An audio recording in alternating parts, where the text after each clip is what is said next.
കുമളി പഞ്ചായത്ത് പൊതുവേദി പൊളിച്ചു നീക്കാനുള്ള തീരുമാനത്തിനെതിരെ പ്രതിഷേധം ശക്തമാകുന്നു. 2021 സംസ്ഥാന സർക്കാരിന്റെ ബജറ്റിൽ ഉൾപ്പെടുത്തി റോസാപ്പൂക്കണ്ണ കമ്മ്യൂണിറ്റി ഹാൾ നിർമ്മിക്കുന്നതിന് പഞ്ചായത്ത് തീരുമാനമെടുത്തെങ്കിലും നാളിതുവരെയായി പ്രവർത്തനങ്ങൾ നടത്തുവാൻ ഭരണസമിതിക്ക് സാധിച്ചിരുന്നില്ല. തെരഞ്ഞെടുപ്പ് അടുത്തപ്പോൾ പൊതുവേദി പൊളിച്ചു നീക്കി കെട്ടിടം പണിയാനുള്ള തീരുമാനത്തിനെതിരെയാണ് പ്രതിഷേധം.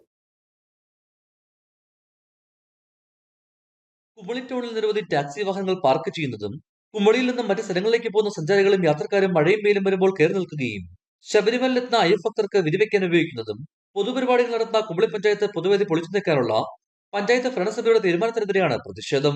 2021 സംസ്ഥാന സർക്കാരിന്റെ ബഡ്ജറ്റ് ഉൾപ്പെടുത്തി റോസാപ്പുകണ്ടം കമ്മ്യൂണിറ്റി ഹാൾ നിർമ്മിക്കുന്നതിന് പഞ്ചായത്ത് തീരുമാനമെടുത്തെങ്കിലും നാളിതുവരെ പ്രവർത്തനങ്ങൾ നടത്തുവാൻ ഭരണസമിതിക്ക് സാധിച്ചില്ല.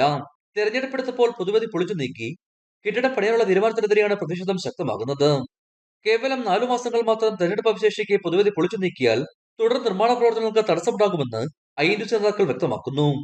കാലാവധി പൂർത്തിയാക്കാൻ ഇനിയും 2-3 മാസങ്ങൾ ഉള്ളപ്പോൾ തന്നെ പഞ്ചായത്ത് ഇതിന് എതിരായിട്ട് ഇതുമായിട്ട് മുന്നോട്ട് പോകുന്നത് നിർത്തലാക്കണമെന്നാണ് ആവശ്യപ്പെടാനുള്ളത്. ഈ കാലയളവ് ഉണ്ടായിട്ടും പഞ്ചായത്ത് ഇലക്ഷൻ മുന്നിൽ കണ്ടുകൊണ്ട് പഞ്ചായത്തിനെതിരെ നിൽക്കുന്നതിൽ പ്രതിഷേധമുണ്ട്. പഞ്ചായത്തിൻ്റെ ഈ നടപടി നിർത്തലാക്കണമെന്നാണ് ITC കുമളി മണ്ഡലം കമ്മിറ്റിക്ക് ആവശ്യപ്പെടാനുള്ളത്.